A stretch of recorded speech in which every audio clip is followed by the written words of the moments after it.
Hey guys, so we've had our snowmageddon. We have 5 inches of sleet and 5 inches of snow.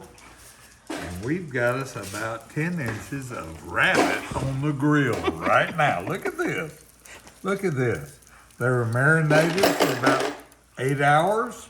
And then I browned them over on the hot side of the grill and kind of seared them. And I stacked them up and poured the rest of the marinade over them.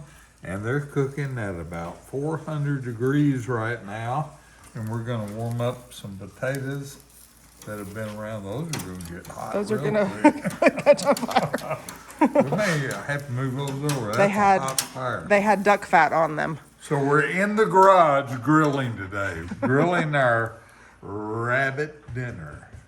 Hope you guys have as good a snow day as we do.